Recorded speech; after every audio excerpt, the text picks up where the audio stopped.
These are teacher notes for the lesson in Unit 2. Unit 2 is Introducing Proportional Relationships, and this is Lesson 6, Using Equations to Solve Problems. And this is Activity 1, Quotients with Decimal Points. So what they want you to do is estimate the answer, the quotients, which is the answer to a division problem, estimate the quotients for each of these and arrange them from the least to the greatest. Well, when I see these problems, I think, well, why are the authors having you do this?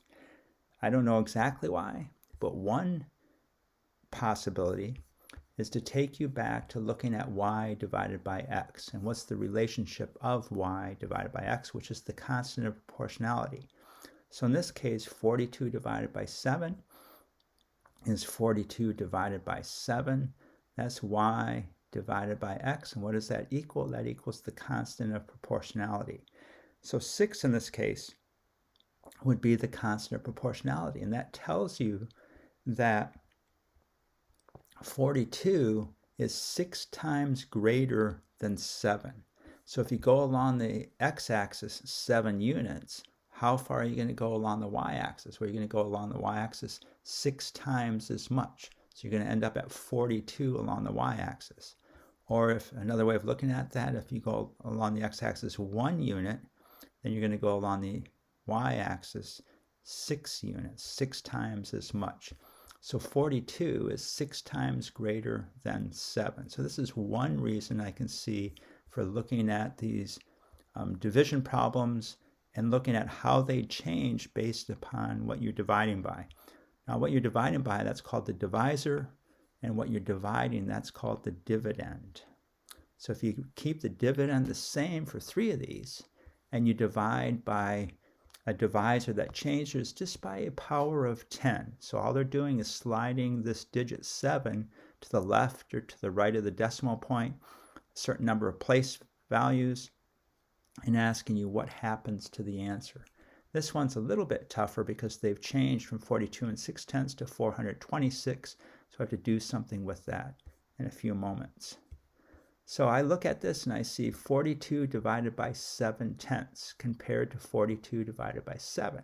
So now we're dividing by something that is 1/10 the size. So think about what that means. Imagine having a large tub of ice cream and you're taking out scoops of ice cream. So you get a certain number of scoops of ice cream out of that tub. But now you decide, I'm going to take out scoops that are 1/10 the size. So I'm going to take out scoops that are a lot smaller. So that means I'm going to get out 10 times as many scoops. So instead of 6 scoops of ice cream, for example, I'm going to get out 10 times as many. I'm going to get out 60 scoops. So when you divide, when the divisor is a lot smaller, in this case 1/10 the size, then the quotient is a lot larger, 10 times as much. So 42 divided by 7/10 is equal to 60. Now there's other ways to look at that and to prove it. You can multiply by the multiplicative inverse of 7/10, which is 10/7. That would be 42 times 10, which would be 420 divided by 7, which would equal 60. Now we could write all that out and look at that, but I don't think the authors want you to take that much time on this. All right, now what if we take a scoop that's 10 times the size? Now we're going to take out a lot larger scoops. Well, you're going to get a lot fewer of those. You're going to get 1/10 the number of scoops. And in this case, you don't even get a whole scoop. You only get 6/10 of a scoop out. So this goes from 60, 1/10 the size is 10 times larger, or 10 times the size is 1/10 the size, or 10 times smaller is another way to say that.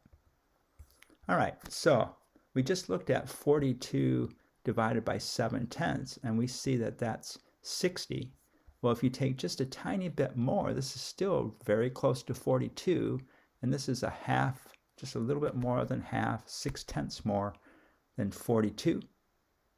6/10 of 1 more than 42. So this answer is going to be very close to 60.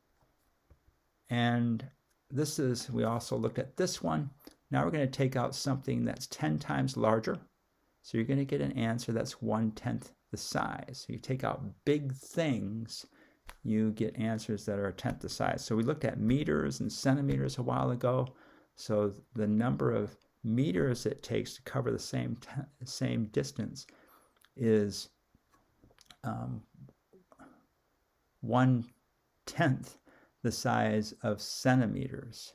I'm sorry, 1/100th the number of centimeters. Sorry about that.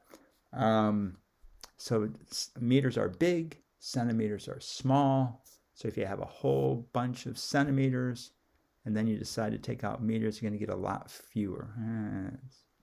Hopefully that makes sense to you. All right, so now we're going to take out something that's smaller than the 7/10. It's 7/100. This is 1/10 the size of 7/10. So you're going to get something that's 10 times larger. So instead of 60, you're going to get 600 of these units approximately out of a number that's approximately 42. So once again, this is 10 times, actually this is 100 times greater, and this is 1/10 the size. So this answer is 1/100th of 60, and this answer is 10 times greater than 60. So what about the 426? I want to get this to be 42 6/10 so I can compare it to the other three.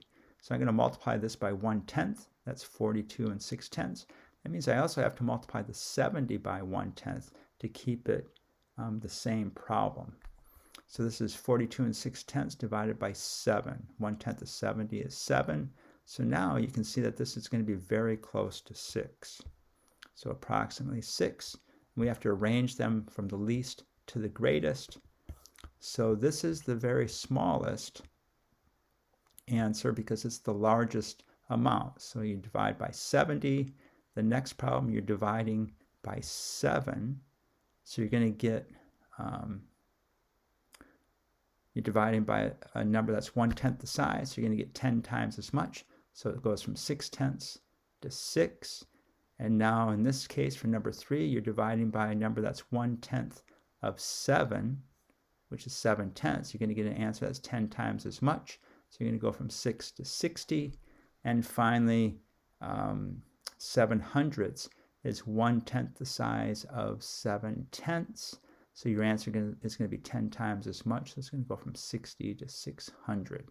So just getting you used to looking at what are called powers of 10 times 10 times 100 and what happens to the answer.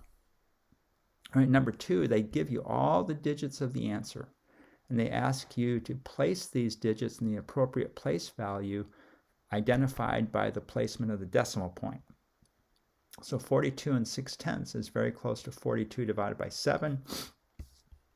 So you're going to place these digits with the 6 in the ones place and then the rest of the digits trailing after the decimal point this way.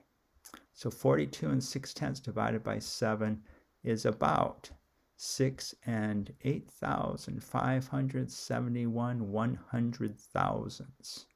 This is the 100,000ths place right here.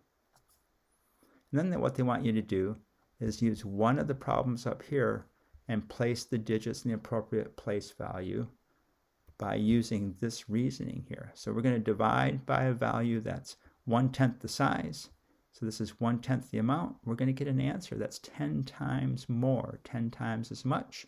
So this means that all of these digits have to slide over to the left one place value. So the 6 slides to the 60, the 0 slides to the 1 place, and so on. So you get an answer that's 60 and 8,571 10,000ths. So divide by something that's 1/10 the size, you get out something that's 10 times more. And in the end, you can take a look at this and think about, well, gee, what is 7 times 8,571 100,000ths? 7 times 6 is 42. That means that 7 times this amount has to be very close to 6/10. And you can prove that by multiplying 7 times 6 plus 8,571 100,000ths. So 7 times 6 is the 42, and 7 times 8,570, and I forgot the 1 here, 8,571 100,000ths is 5/10, and a string of 9s that go, I think they go on forever and ever. So you can round this to 42 6/10. So this is just playing around a little bit and proving to yourself that you understand that this is made up of 42 plus 6/10. Divide that by 7, you're going to get an answer that's 6 and some amount. 7 times that amount right there is this decimal value right here, this 6/10. This is activity 2, concert ticket sales. This is from lesson 6, using equations to solve problems. So we're going to get to the equation in this activity. And this is about selling concert tickets. You sell 5,000 concert tickets, and you make off of those 5,000 tickets $311,000. So you're going to figure out how much each ticket costs and then answer some questions about, well, what if instead of selling 5,000 tickets, you sold 7,000 tickets, or 10,000, or 50,000, or 1,000,000, or X number of tickets. And then on the other hand, what if you know the amount of money, how many tickets did you sell to make that much money? So those are the two things we're going to look at. Now, there's always 3 parts to writing these equations and looking at these proportional relationships. And it goes back to this basic equation, y equals kx. Y is the total amount in the situation. And usually it's the answer to the question. So how much money do you make if you sell 10,000 tickets? That answer is going to be y. And in this case, y is given to you as $311,000. So that's the total amount of money that you make for this situation of, and the 2 properties, by the way, are tickets and the amount of money. So the answer to the question of if you sell 5,000 tickets, how much money do you make? That's y. X is the number of parts. So X is going to be the number of tickets. So how many tickets did you have to sell to make $311,000? You had to sell 5,000 tickets. So that's 5,000 parts. That's the number of parts. And the relationship between the two is the constant of proportionality. So the total amount of money divided by the number of tickets is going to tell you what that relationship, what's the price per one ticket. So that will be the constant of proportionality, which is y over x. So always 3 parts. Sometimes the answer to the question is going to be x equals whatever it is. And so they're going to flip everything around and ask you to calculate x. In this case up here, that would be when you calculate the number of tickets sold if you know the amount of money. That's flipping this around entirely to the opposite direction.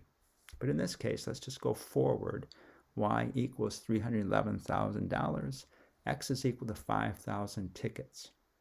So how much does each ticket cost? Well, that's that $311,000 divided by those 5,000 parts.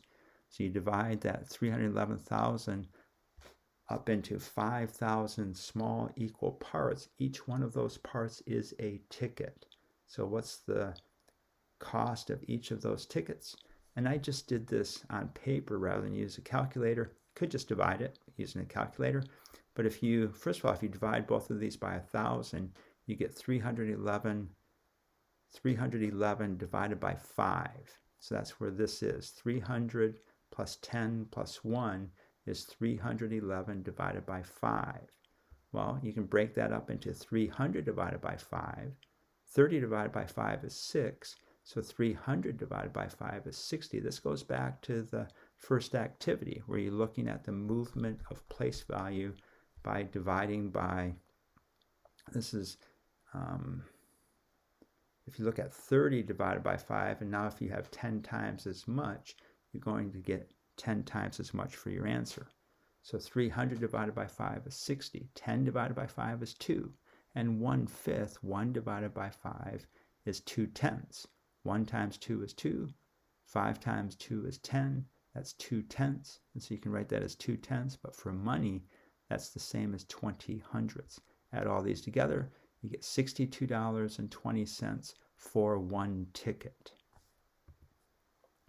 So the amount of money per ticket. So the two properties, once again, are the amount of money and the number of tickets. You could write the number of tickets per amount of money, and that's what these 4 and 5 are going to be. Or you could write as the amount of money per tickets, and that's what 2 and 3 are going to be. So right now, the amount of money per tickets is y over x, and that is equal to y is equal to y divided by x times x. So the total amount of money equals the cost per ticket times the number of tickets. And y over x is the constant of proportionality. It's the k. So the price for one ticket is that constant of proportionality. We're going to use that in just a moment. And this is just a reminder that the two properties, once again, are money and tickets. And what this tells you is that the total amount of money is 62 and 20 hundredths, or $62.20, times the number of tickets. So y is 62 and 20 hundredths times greater than whatever x is. So if x is 1, y is $62.20. If x is 2, y is 2 times 62 and 20 hundredths. If x is 1,000, y is 1,000 times 62 and 20 hundredths. So y is 62 and 20 hundredths times the number of tickets sold, or times whatever the value of x is. Just trying to get you used to that language and looking at the problems. So now what if you sell 7,000 tickets? Well, we have the equation now.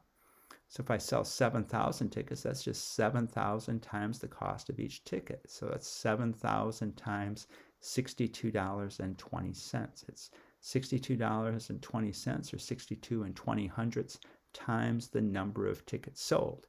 So 62 and 20 hundredths times 7,000 is going to equal $435,400. Now there's another way to do this.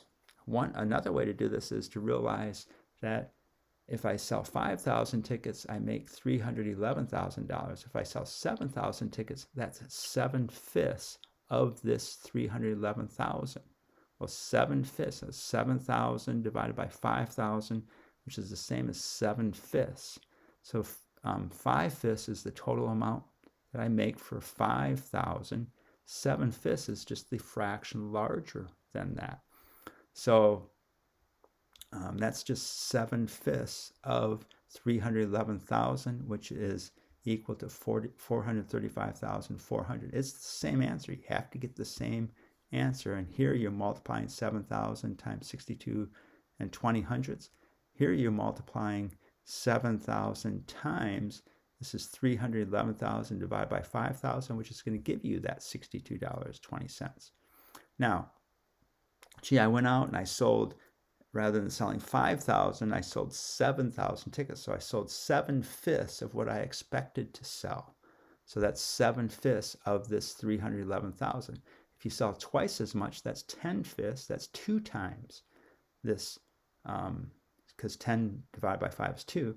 That's twice as much money. If you sell 12,000 tickets, that's 12/5 of what you expect to sell. And likewise, if you only sell 3,000 tickets, that's 3/5 of this amount of money. 3/5 of 311,000 would be the 311,000 divided by 5, which is actually going to give you 62,200, by the way. And you multiply that by 3. So you make a fraction of the amount of money you expect to make, 3/5. All right, so up here, as you sell 10,000 tickets, that's twice as much money. So we're going to look at that in just a minute. 50,000 tickets is 10 times as much. So it's going to be 10/5. 50/5, which is 10 times 311,000. 120,000. And then, so now you can start just using the equation a little bit easier. So you go over here, put this into a table. The constant of proportionality is $62.20. So each one of these gets multiplied by the cost per ticket. So 50 times $62.20. Well, 10,000 is twice as much, so here's twice as much as 311,000.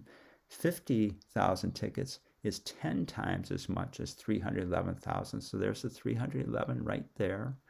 And 120,000, and I did a little bit of calculations over here. 120,000 is 10 times, I'm not going to go through that, but you can look at that.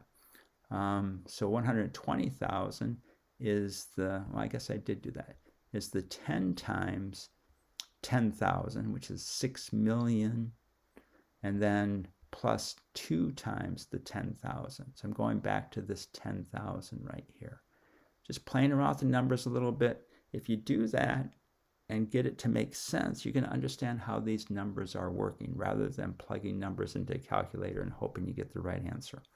This is 1,000,000 times $62.20. So it's going to be, so 1,000,000 times 62 is 62 million. So that makes sense. This is 62 million and then $200,000. And finally, x, this is getting to the equation. We already wrote the equation. The equation is right here. We already wrote it, but this is using the table to get to that equation. So y is equal to $62.20 times the number of tickets sold, which is x. So x is the number of tickets sold. Now, if you go the other way, let's say that you have $379,420. So if you have a pot of money, that's $379,420. Every time you take out $62.20, what does that equal? Well, that equals a ticket. So you're going to divide this by $62.20 to figure out how many tickets you sold to get to 379,420 tickets. Well, dividing by $62.20 is the same as multiplying by the reciprocal. So you're going to go in the inverse direction, the opposite direction. So you're going to multiply by the inverse, the multiplicative inverse of $62.20, which is 1 over $62.20, which is also known as the reciprocal. So in this case, you're dividing by $62.20, which is the same as multiplying by the reciprocal. So every time you take out $62.20, that is equal to a ticket. How many times can you take that out? You can take that out 6,100 times.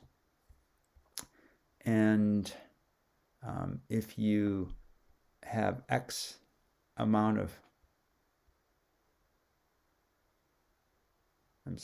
if you have an amount of money, if you multiply that by, which is K times the number of tickets sold, if you multiply that by 1 over K, which is the reciprocal, you're going to get the number of tickets that you sold. You're going to get X. So in this case, if I have $5 million, I multiply by 1 over K, or the reciprocal, 1 over $62.20. That's going to tell me that I sold 80,386 tickets.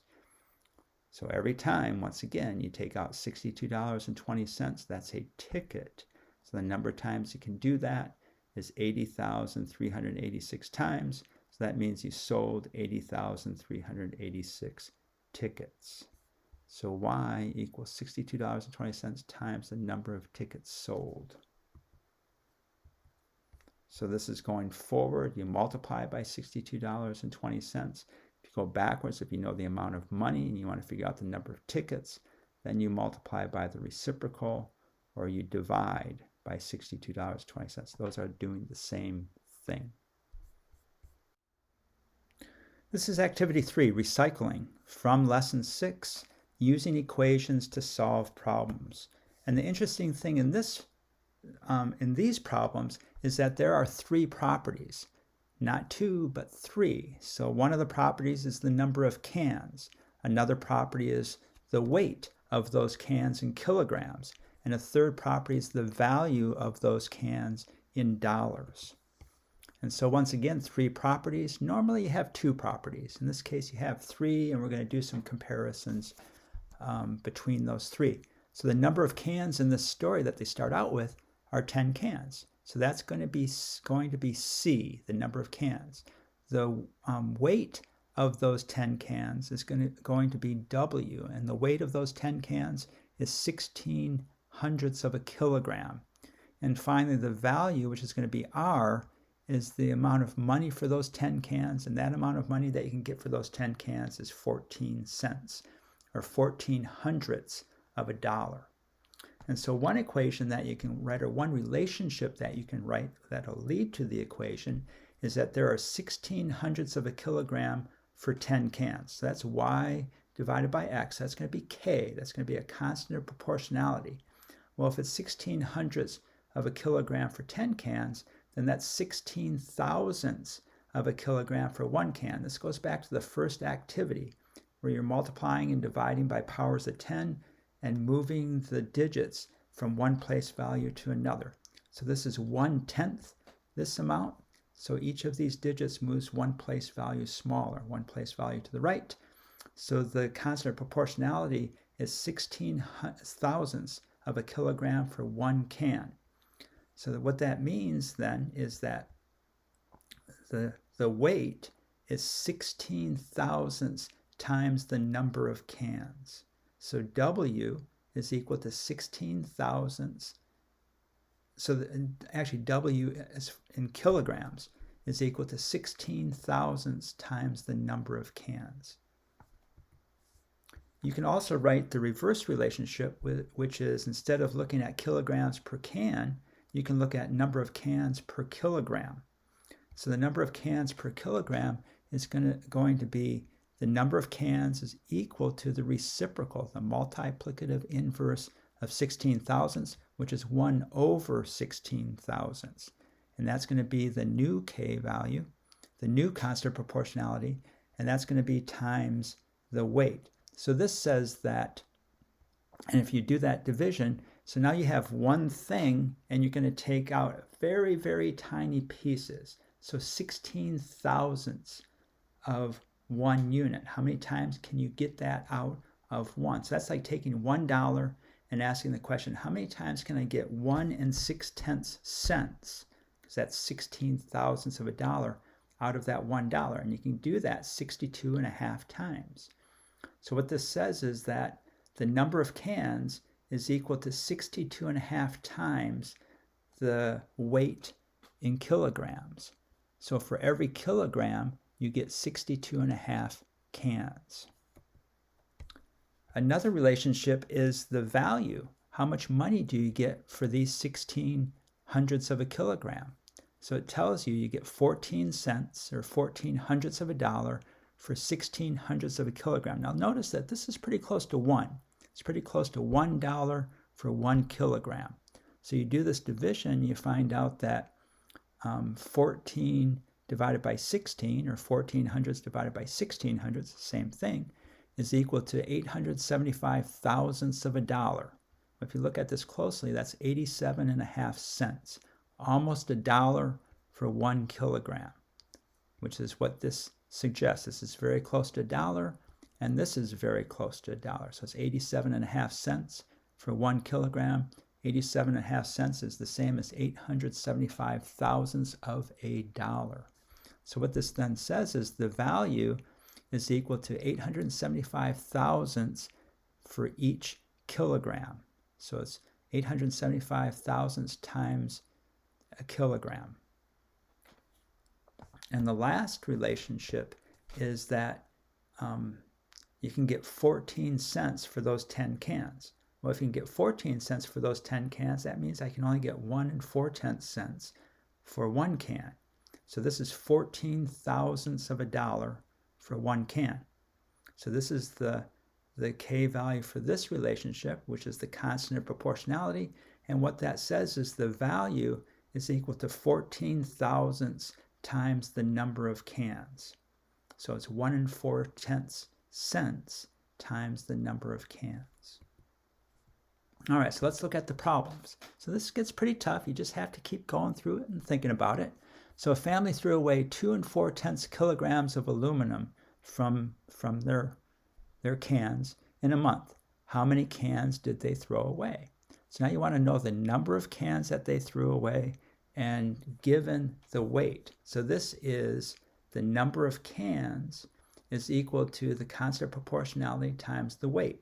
So the number of cans is equal to whatever this constant is times the weight that you're throwing away. Well, we know the weight is 2 4/10 kilograms, and the equation that matches that is right here. The number of cans is equal to 62.5, so you get times the weight in kilograms. So for every kilogram, you need 62.5 cans to equal that 1 kilogram.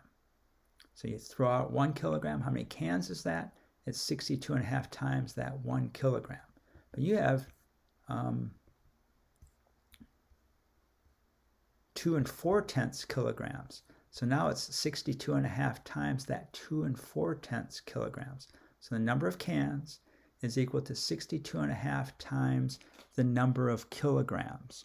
So the units of cans is 62.5 times the units of kilograms. Well, the units of kilograms are 2 4/10, 62.5 times that. And once again, trying to do this in my head without using the calculator too often, so I can split that 2 4/10 up into 2 plus 4/10. Well, 62.5 times 2 is 125. You can kind of see that. 2 times 60 is 120. 2 times 2.5 is 5. That's 125. And 62.5 times 4/10 is the same as 62.5 divided by 10. So that's 6 25/100. 6 25/100 times 4. Well, maybe you can see that 4 times 6 is 24, and 4 times 25/100 is 1. 24 plus 1 is 25. Add these two together, you get 150 cans. I continue to try to do this to just show you different ways to think about the problems, really the arithmetic, the number sense, mentally, rather than just always turning to a calculator to punch in a bunch of numbers to get an answer that you really might not be able to make sense of if you're not thinking about how these numbers go together. All right, so 150 cans. Number 2 says, what would be the recycled value for those same number of cans? Well, you can do this 2 ways. One is they tell you the number of kilograms, and you know the value that you get for 1 kilogram. That was, for 1 kilogram, it was 875 thousandths of a dollar. So all you have to do is take that 875 thousandths of a dollar and multiply it by 2 4/10 kilograms, and that'll give you your answer. Another way to do this problem is you just calculate it down here. They have 150 cans, and you know that the value for cans is you get 1 4/10 cents, or 14 thousandths of a dollar for each can. You know you have 150 cans, so that's going to be this 14 thousandths times 150. So 14 thousandths times 150, and again, go through some different ways to do that calculation. This is the same. And this goes back to activity 1, where you're multiplying by 1/10 or 1/1000th or 10 or 100 or 1,000, and you're moving digits around. So if I multiply this by 10, that's 14 hundredths, and I have to multiply the 15 by 10 to keep that same. No, I have to multiply the 150 by 1/10, sorry. So 1/10 of 14 thousandths times 10, 1/10 of 150.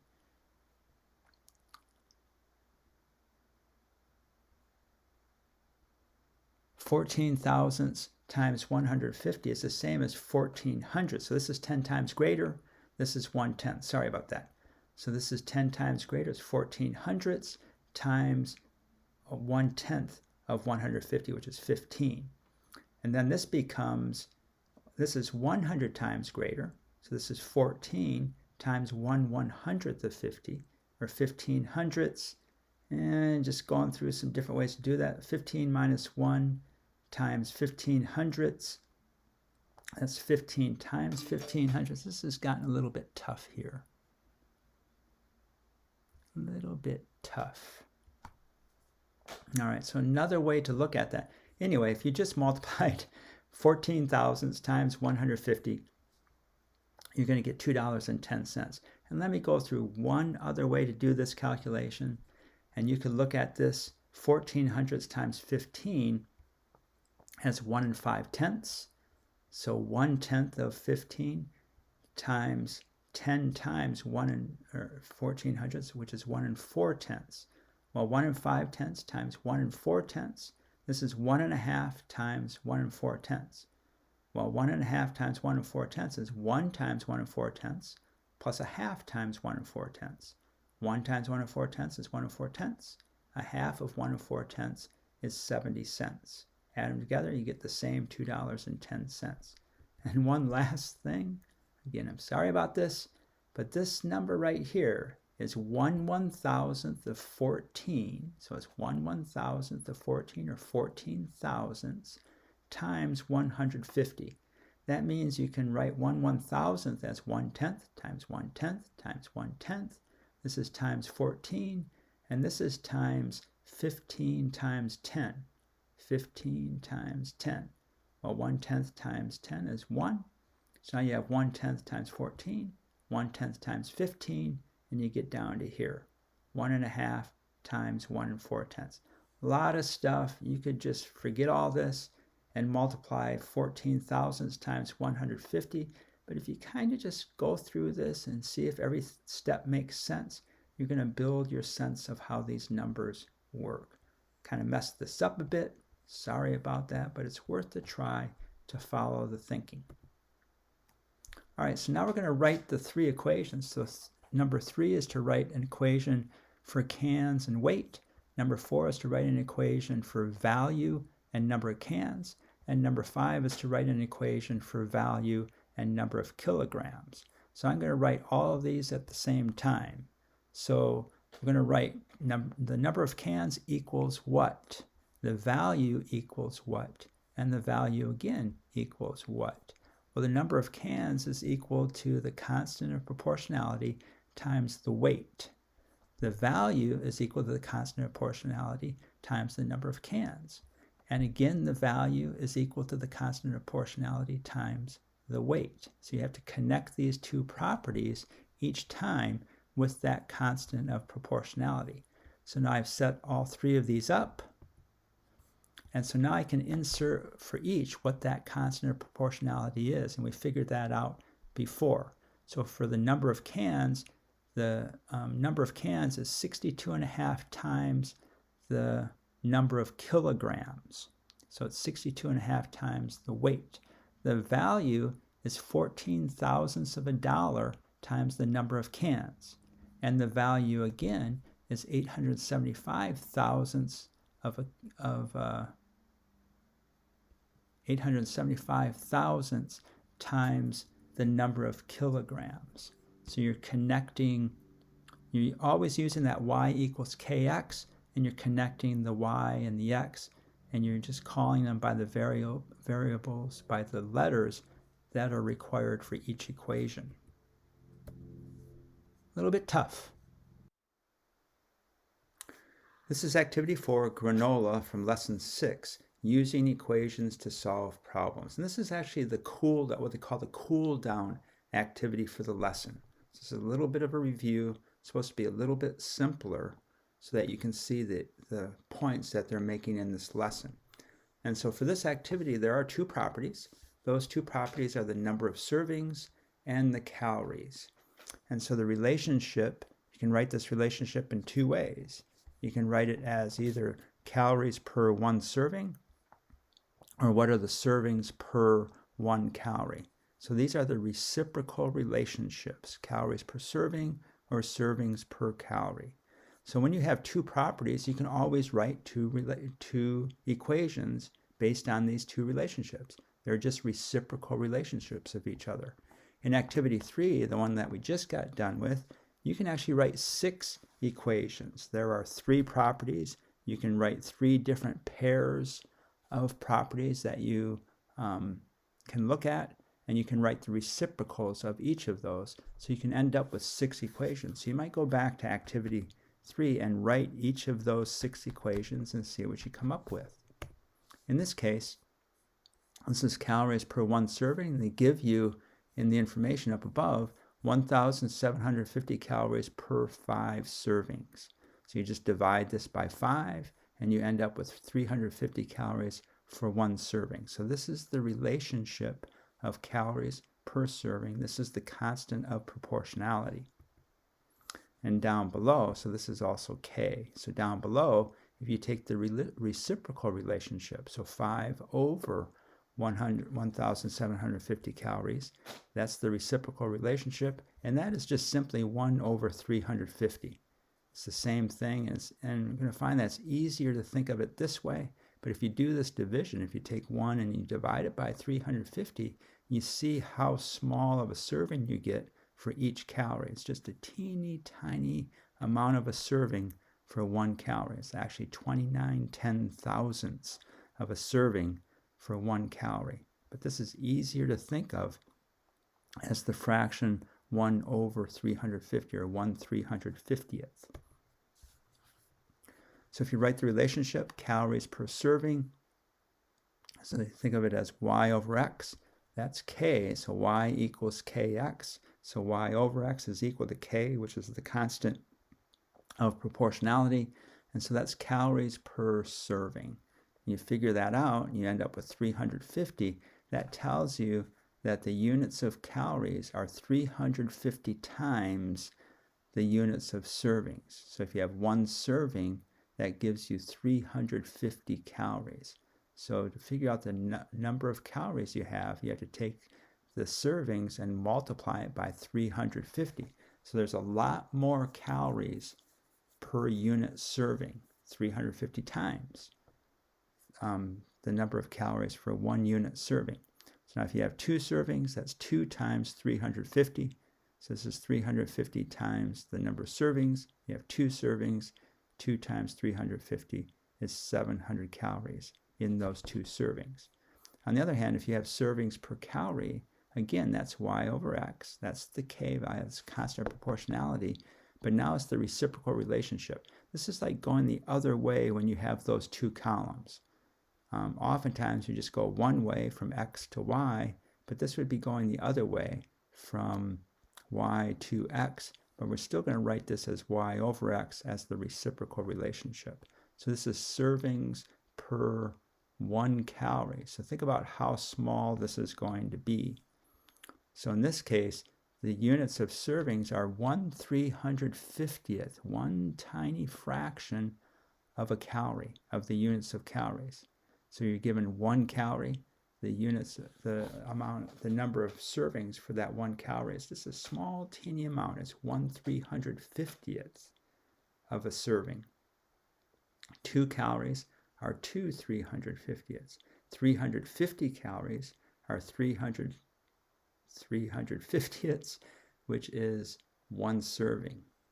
So the number of servings is equal to a fraction of the number of calories. 1/350th, you have 175 calories. So it's 1/350th of 175. Turns out that 175 out of 350 is half. So this 175 is half the number of calories that you need for a full serving.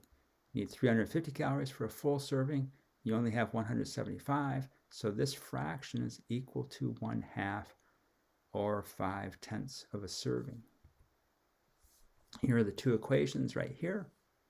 So notice that calories are 350 times the units of servings.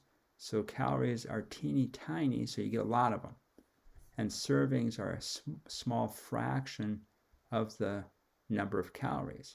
So servings are big compared to calories, and so you don't get very many of them given the number of calories you have. You just get a fraction of servings until you get up to 350 calories to get 1 serving.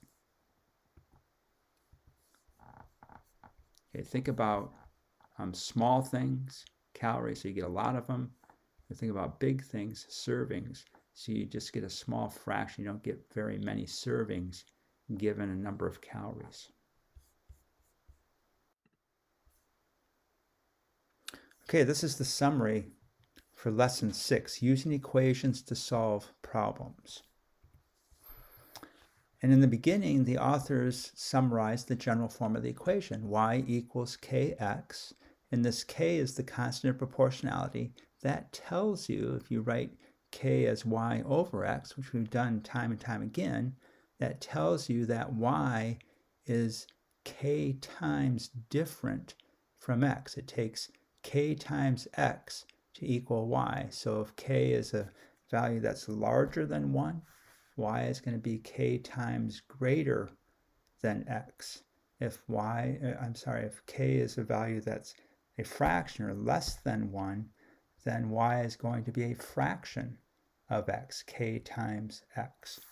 So it's how many times y differs from x. So it's k times x is equal to y. And in this example, they tell you that you have a mountain. The highest peak in North America is Denali. That mountain is 20,300 feet above sea level. Then they give you the information, the connection between feet and miles. And those are the two properties in this problem, feet and miles. So how are they connected? Well, you can write it as feet per miles, or feet. The number of feet for 1 mile is 5,280 feet in 1 mile. So that tells you that the number of feet, which is the same as y, is equal to 5,280 times the number of miles. So however many miles you have to multiply this number by 5,280 to get the number of feet. Feet are tiny compared to miles. So you're going to get a large number of feet given a certain number of miles. So you have to multiply the number of miles by this big number, 5,280. So feet are equal to 5,280 times the number of miles. This gives you the idea of how small a foot is compared to a mile. You need a whole lot of feet to equal 1 mile. On the other hand, you can write the reciprocal relationship, which is miles per feet. Well, the number of miles that you get out per number of feet is just a small fraction. So in this case, miles are a big number. So it takes a whole lot of feet to equal a small number of miles, because a mile is huge compared to feet. So it just takes a small number of miles to equal that same distance in feet. It takes a fraction. It takes 1 over 5,280. It's a fraction, it's hard to say, 1 5,280th of a foot is equal to how many miles per 1 foot. Well, you're not going to do that. You're not going to think of it that way. You're just going to think of it as, in this equation, this tells you that the number of miles is this fraction of the number of feet. So if you have a pool of feet, in this case it's going to be 20,310 feet, how many times can I get 5,280 out of that 20,000? That's going to be the number of miles. So it's going to be a fraction, 1 over 5,280 times this number of feet. Now the authors go directly to this equation. I think this is a mistake. I would focus on this equation right here, because this maintains that connection with the constant of proportionality. So in this case, figuring out the number of miles, so you're going to say, gee, I have the number of feet. They're telling me the number of feet. I have to calculate the number of miles.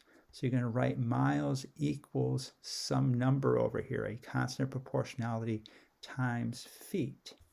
And that constant of proportionality is 1 over 5,280. So rather than write this equation, I would rather have students write this equation, which is, and now some people might argue that it's the same thing, but conceptually, this keeps the constant of proportionality as what it is in this problem, which is 1 over 5,280 feet. So now you have y equals kx. So y, miles, is a small fraction of the number of feet that you're given. And the answer is, how many times can you take 5,280 feet out of 20,310 feet? What's that fraction? Well, it's pretty close to 4, because 20 divided by 5 is 4. Well, it turns out that, so this, you end up with the same thing. This is just conceptually slightly different way, and I think a better way to set up the problem. So it's 20,310 divided by 5,280. When you do this multiplication, you end up doing this division. And so that answers the question, every 5,280 feet equals 1 mile. So how many times can you do that? You can do that close to 4 times, which you do the calculation, you get 3 and 85 hundredths, sorry. You get 3 and 85 hundredths times, so almost 4 times. So this is 3 and 85 hundredths miles. So notice that the number of miles is very small. It's 3 and 85 hundredths miles, because 1 mile is a huge distance compared to feet. It takes a whole lot of feet to equal 1 mile, and now I have 20,310 of those feet. That means I have 3 and 85 hundredths miles. So be careful. They're going through a big jump, I think, going from this equation to this equation. I'd rather have them take them through the reciprocal relationship, which is rather than feet per miles, it's miles per feet. You get this fraction, you set up this equation, and you're given the number of feet, you solve for the number of miles.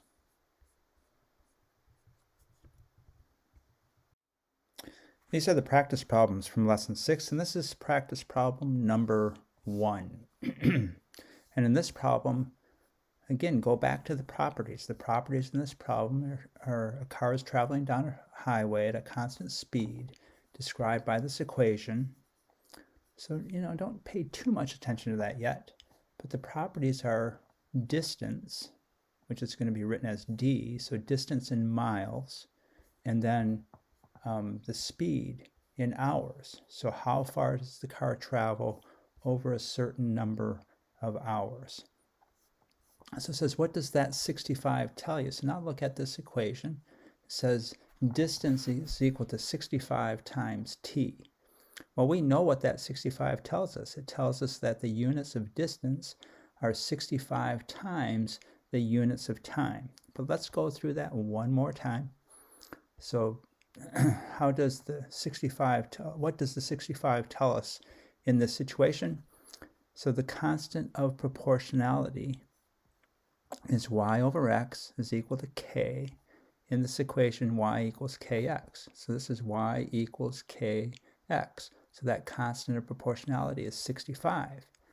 So we know that from this relationship that y is k times different from x. So this y, this distance, is 65 times different from t, from the time. So it's 65 times the units of time. So it's 65 times different from t. So the distance units are 65 times greater in this case than the time units. So if you're given a time of 1 hour, the distance is going to be 65 times greater than that 1 hour. So it's going to be 65 miles. So the distance is equal to miles. The time is equal to hours. So this is distance per time, or miles per hours. So that works out to be 65 miles per hour. And now this is something that you're all familiar with. 65 miles per hour is the speed. So what that tells you is that in 1 hour, this car travels 65 miles. Now notice that in this relationship, what's bigger, what's the larger number in this relationship are hours. It takes a lot of miles. It takes 65 miles to equal 1 hour. So hours are bigger in this relationship. Miles are a smaller unit, so it takes more of them to equal 1 hour. So it takes 65 of them, 65 of the miles to equal 1 hour. So distance is 65 times the units of time, because distance is a smaller unit in this relationship. So you need more of them to equal 1 hour, or 1 unit in time. And I know it's hard, but if you force yourself to go through this or have your students go through that thinking, pretty soon they'll make these steps on their own. They won't think through it all the time, but at least they'll have a basis from which to understand the problem, what's going on. Don't just jump to, oh, that 65 is the speed, that's 65 miles per hour. They won't know how you get there. This is how you get there. Go back to the original equation, the original form, write down the concept of proportionality, go through what that thinking is, and show them that you end up with miles per hour. Miles per hours. So miles is the y value, hours is the x value. So y over x equals k, which is the constant of proportionality, which is the 65 miles per hour. Now, that tells you that the constant of proportionality is 65. So whatever the number of hours are, you just multiply that by 65 to get the number of miles. So the number of miles is going to be a lot larger than the number of hours because it takes a lot more miles to equal 1 hour. It takes 65 of them.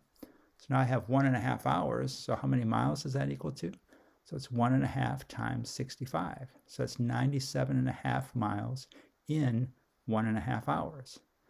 Now if I flip it around and I use the reciprocal relationship, these are hours per 65 miles. So it's 1 hour per 65 miles.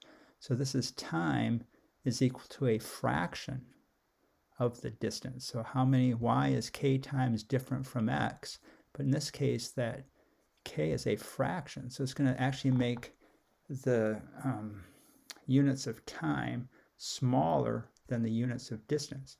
So you're going to take a lot more units of distance to get 1 unit of time in this case. So it takes 65 miles to get 1 hour, or if you only have 1 mile, what fraction of an hour is that 1 mile? Well, it's 1/65th. You go in 1 mile, you go 1/65th of an hour. Well, in 26 miles, you go 26/65ths. 26 divided by 65, 26/65ths of an hour. So what you're saying is, instead of going 65 miles for 1 hour, I'm only going to go 26 miles. So am I traveling an hour? No, you're traveling a fraction of an hour. What fraction of an hour am I traveling? It's the number of times you can get 65 out of 26. And that fraction is 26/65ths. That's what that division means. That's what this fraction means. So it's this fraction of an hour, a fraction of an hour. The common factor between 26 and 65, and again, the authors choose these numbers on purpose. So try to look for those factors. This one's a little bit tougher because your multiples of 13 are not something that's common, but it's 2 times 13 is 26, and 5 times 13 is 65. So the 13s cancel out. You're left with 2/5 of an hour.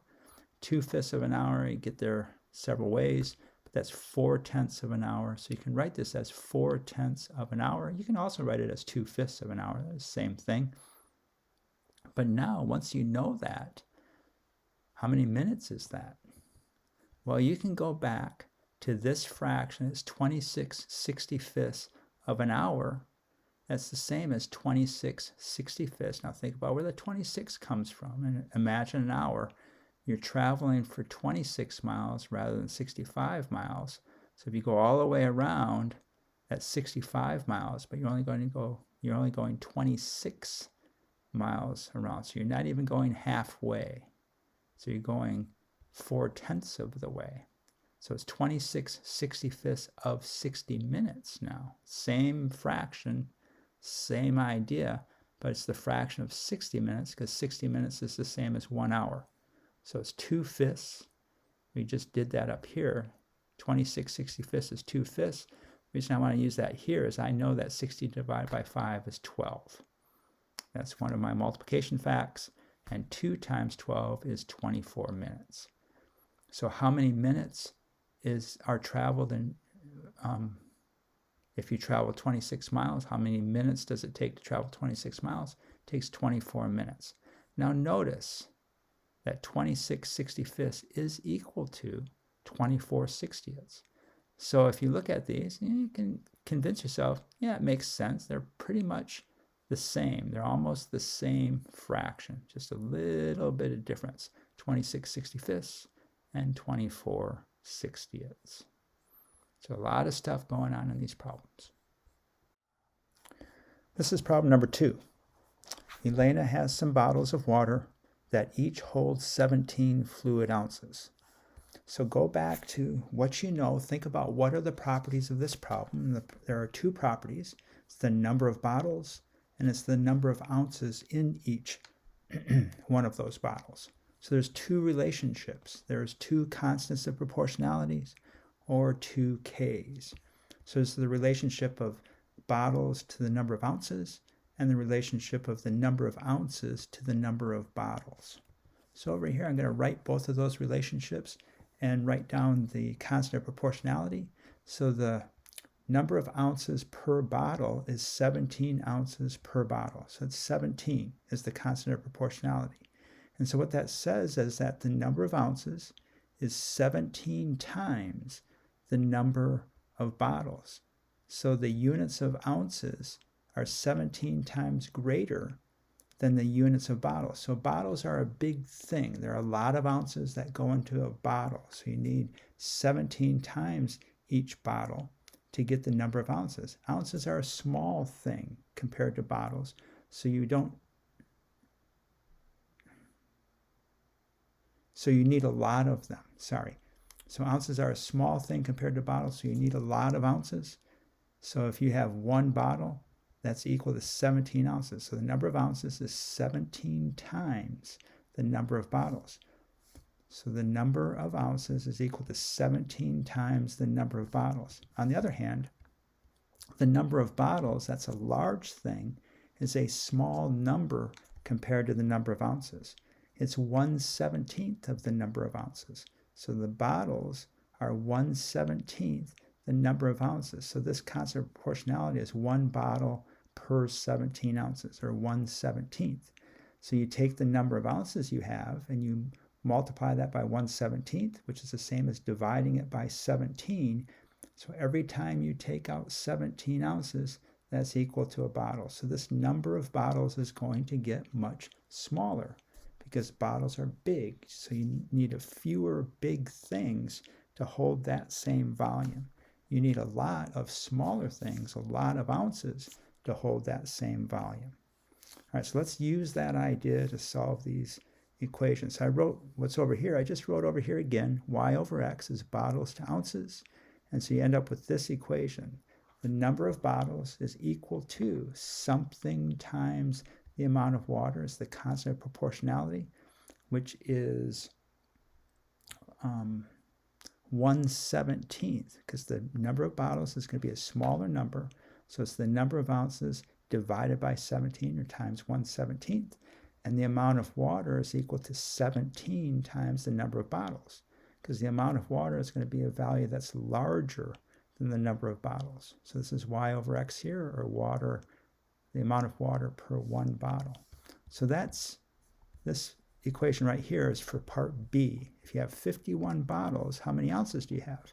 So you can start out by writing ounces, W equals something. So what does that equal? Well, it equals the constant of proportionality times the number of bottles. And if you forget, you're not quite sure, just think about whether or not this number is going to get bigger or smaller. So the number of ounces is going to get a lot larger than the number of bottles, because each bottle holds 17 ounces. So this is going to end up being the number of ounces is 17 times the number of bottles.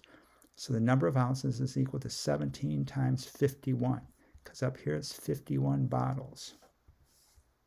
So if you work through that arithmetic, so I did a little bit of number sense here. I took the 17 and split it up into 10 plus 7. Both of those get multiplied by 51, because I want to do that because 51 times 10 is 510.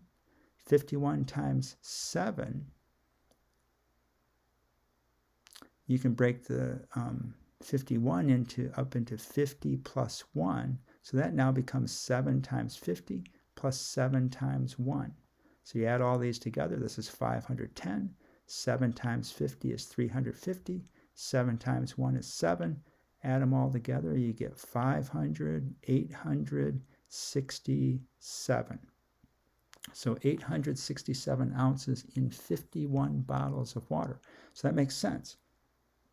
The number of ounces is going to be a lot larger than the number of bottles. As a matter of fact, it's going to be 17 times larger than the number of bottles. On the other hand, if you're given the number of ounces and asked how many bottles is that, this number now is going to get a lot smaller as you change it to the equal number of bottles to hold that same amount of water. So this number is going to get smaller. So the number of bottles is going to be smaller than 51. So you're going to multiply it by a fraction, which is 1/17, which is the reciprocal of 17. So now you're going the other way. So bottles per ounce is 1 per 17. 1 to 17. So the number of bottles is 1/17 the number of ounces. So that's like taking this 51 ounces and dividing it by 17 and answering the question, how many times can I get 17 out of 51? Because every time it's like taking a bottle of water, an empty bottle, and plunging it into a pail of 51 ounces of water, fills up. It's going to fill up with 17 ounces. How many times can you do that? That's going to be the number of bottles that you can get. And that answer is 51 divided by 17. Every time you fill up that bottle, you're taking out 17 ounces. How many times can you do that? Again, they choose these numbers on purpose. Both of these numbers are multiples of 17. So 3 times 17 is 51. 1 times 17 is 17. The 17s cancel out, and you end up with 3 bottles. So you can do that 3 times. If you have 51 ounces of water, you can fill up basically 3 bottles of water with that 51 ounces. So these are reciprocal relationships. The amount of water per bottle or the number of bottles given an amount of water. So one is 17, the other is 1/17. These two numbers are reciprocals or multiplicative inverses. This is problem number 3. There are about 1 61/100 kilometers in 1 mile. So that is the relationship. Those are the properties, kilometers and miles. And notice that miles are bigger, so you need fewer miles to equal the same distance covered in with more kilometers. Kilometers are smaller, you need more of them. Miles are bigger, you need fewer of them to cover the same distance. And it says let x represent the distance measured in kilometers. So kilometers are going to be x and miles are going to be y. It says write 2 equations. All right, so the 2 properties once again are kilometers and miles. So just go with that. Just begin with that relationship. And you have x is kilometers, so x kilometers per mile is x per y. And so just fill it in. It's 1 61/100 kilometers per 1 mile. And then it's miles per kilometers. So write it, this is the reciprocal. So this is 1 mile per 1 61/100 kilometers. So kilometers are smaller. So you need more kilometers to measure the same distance. All right, so if you have x over y as being the constant of proportionality, that means that x is equal to that constant of proportionality times y. So x is equal to k, whatever k is, times y. On the other hand, this is y is miles, so miles are equal to y over x times x. So this y over x is the constant of proportionality, and so this is y miles is equal to the constant of proportionality times the number of kilometers. So the k's are different. How are they different? They are reciprocals or multiplicative inverses of each other. What that means is when you multiply them together, it equals 1. So working down this side, kilometers equals the constant of proportionality times miles. So is this number of kilometers going to get larger or is it going to get smaller? And that number is going to get bigger. You need more kilometers to cover the same distance because kilometers are smaller. So you're going to multiply the number of miles by a value larger than 1. So you're going to make the number of kilometers bigger. So that is 1 in 61/100ths times whatever number of miles you're given. So the number of kilometers are 1 in 61/100ths times the number of miles. On the other hand, if you are calculating the number of miles, is that number going to be smaller or larger than the number of kilometers? Well, it's going to be smaller because you need fewer miles to cover the same distance. So you're going to multiply by 1 over 1 in 61/100ths. So the number of miles are a fraction of the number of kilometers. So it's 1 over 1 in 61/100ths of the number of kilometers. So the miles is a larger unit, so you need fewer of them. So you're going to make this number smaller because you need fewer miles given whatever number of kilometers you have. It's the opposite over here. Kilometers are smaller, so you need more of them to cover that same distance. So you're going to make this number larger given the number of miles that you have. So there's more kilometers for the same distance, so you make the number of miles smaller. So think about what that's saying. There's more kilometers for the same distance, so you're going to make this number smaller by multiplying by a fraction to get the number of miles. On the other hand, fewer miles for the same distance make the number of kilometers larger. So the number of miles is a smaller number to cover the same distance, so you have to multiply that by a number larger than 1 to get the same number of kilometers that you need for that distance. So this is going to be 1 in 61/100ths times the number of miles. It takes a lot. This is, I could just write this out very quickly and say, oh, hey, that's the relationship. But I think it's useful to try to go through the thinking every single time. Which number is larger? Why is it larger? So the larger unit, you're going to need a smaller number of those larger units, and you're going to need a larger number of the smaller units. This is problem number 4. It says that in Canadian coins, 16 quarters is equal in value to 2 units of money called toonies. So 16 quarters equals 2 toonies. It says fill in the table given that information. So let's go to what we know. The two properties, they are quarters and toonies.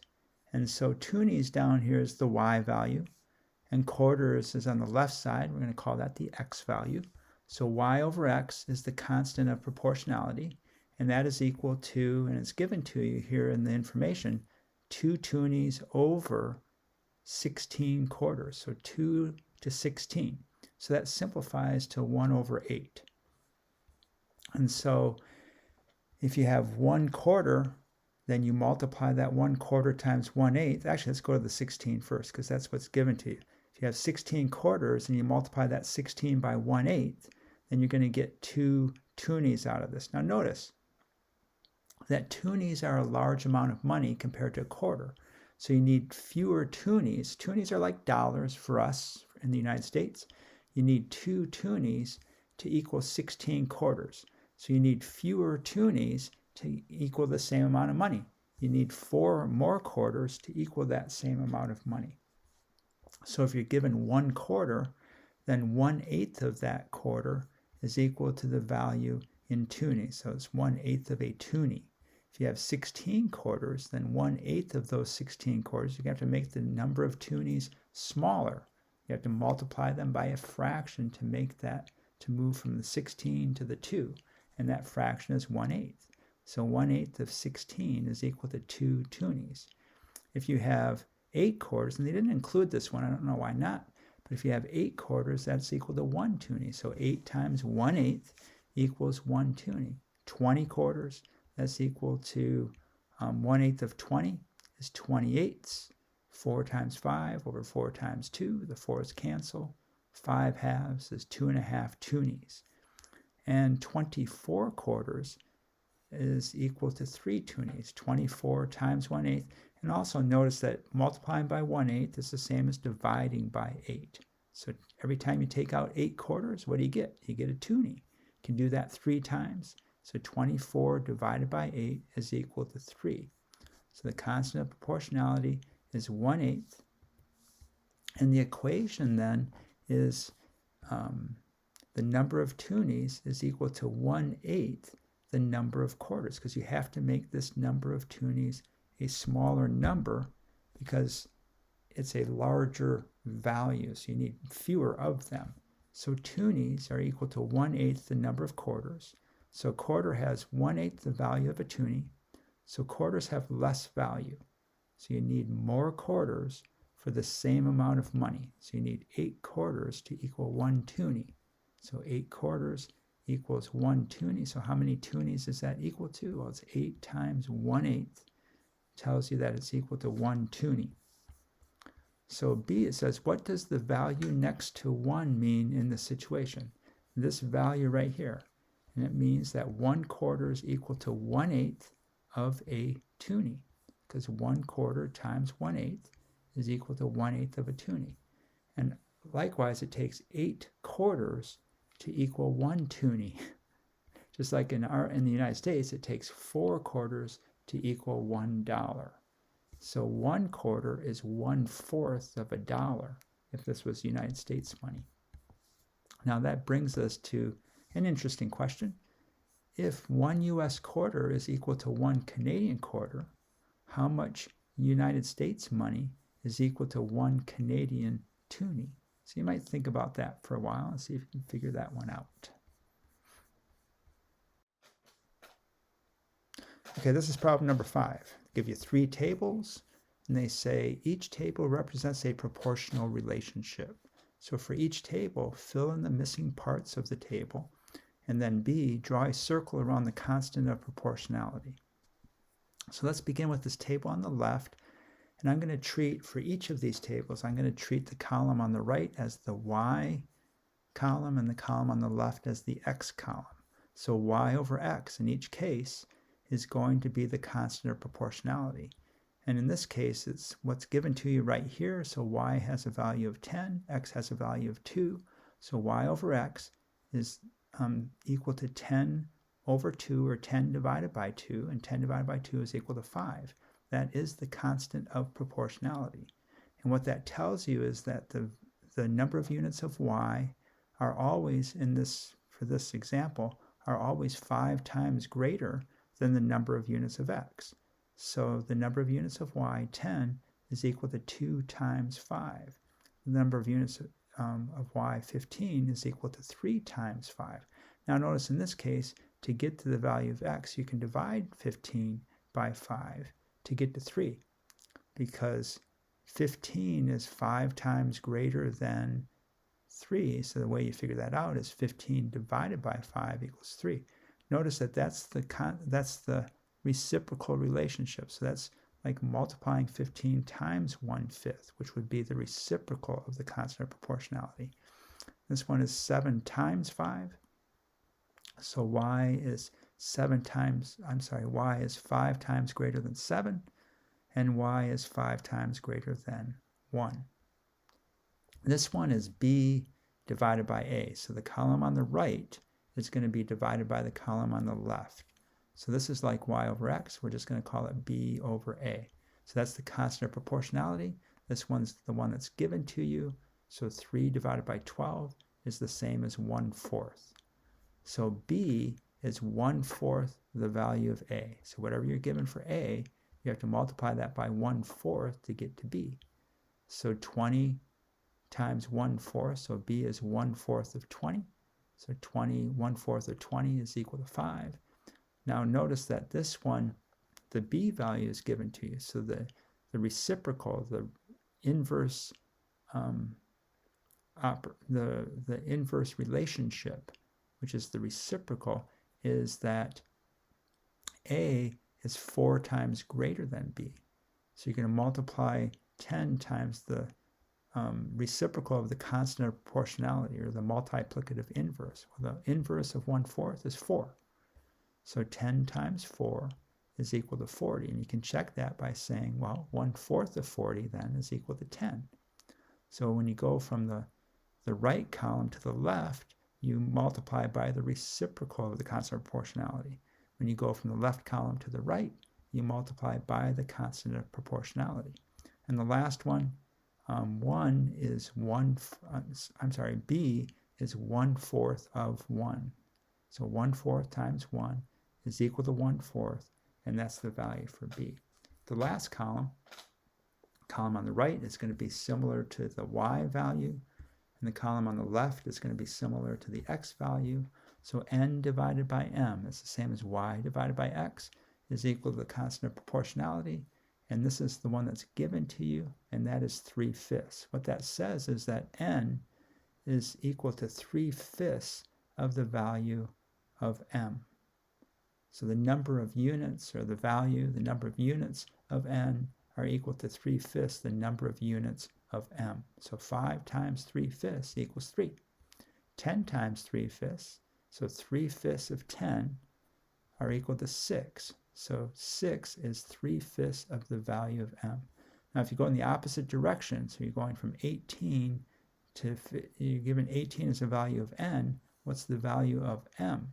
We're going to multiply by the multiplicative inverse, or the reciprocal, of 3/5. The reciprocal of 3/5 is 5/3. So this means that 18 times 5/3 is equal to 30. So 18 times 5/3, 18 divided by 3 is 6. 6 times 5 is equal to 30. And you can test that by going the other way. So 3/5 of 30, 30 divided by 5 is 6. 3 times 6 is 18. So remember, if you're going from the left to the right, you're going to multiply by the constant of proportionality. If you're going from the right to the left, you're going to multiply by the reciprocal of the constant of proportionality, and the reciprocal of 3/5 is 5/3. And so the last one here is 1 times 3/5 is equal to 3/5. So 3/5 is 3/5 of 1. It's 3/5 of this unit. 1/4 is 1/4 of 1. 5 is 5 times 1. All right, so a little bit of practice on filling in these tables using the constant of proportionality. Identifying the constant of proportionality, which is 5, 1/4, and 3/5, and then using that to fill in the tables. This is problem number 6, the last problem in this set of practice problems. And if you have two polygons, how do you show that either they're scaled copies of each other or they are not scaled copies of each other? And so one thing to look at is the size of the corresponding angles. And corresponding in this case I put into quotes because these, first of all, these polygons are not scaled copies of each other. So I'm using the word corresponding just to point to angles that are in a similar position. So corresponding is really a word that you would use for something that's truly scaled. And so if you look at this angle right here compared to this angle right here, you can see that this angle is larger than this angle, especially if you look at this angle that's right here that goes from this side to this side, and this angle that goes from this side to this side. This angle looks to be larger. You probably have to measure them, but they look to be a different size. Let's just say it that way. So if you have corresponding angles that are different in size, then these polygons are not scaled copies of each other. Another thing to look at is pairs of corresponding sides. And again, corresponding is in quotes. So this is one pair of corresponding, just to mean their relative position. So one pair of corresponding sides is A and C. Another pair of corresponding sides would be B and D. Well, if you have to multiply by one scale factor, or one factor, to go from A to C, to go from B to D, more than likely you would have to use a different scale factor. And I didn't measure these exactly, and it could be just by chance they use the same scale factor. But let's just go with the idea that you have to use a different scale factor to go from A to C than you use to go from B to D. That's another point that suggests that these polygons are not scaled copies of each other. And the last one is if you cannot take this polygon on the left through a series of transformations, either a translation, either or, and a translation, a rotation, and or a reflection, and finally a dilation in which you change the size using a scale factor. If you cannot go through a series of transformations and a dilation to take this polygon and exactly match it to this polygon, then they are not scaled copies of each other. So these are the three things I would look for. Corresponding angles, are they different in size or the same? Pairs of corresponding sides, so are those pairs the scale factor used to change the size of those pairs? Are they different or the same? And finally, can you go through a series of transformations and a dilation so that one polygon exactly matches the other polygon?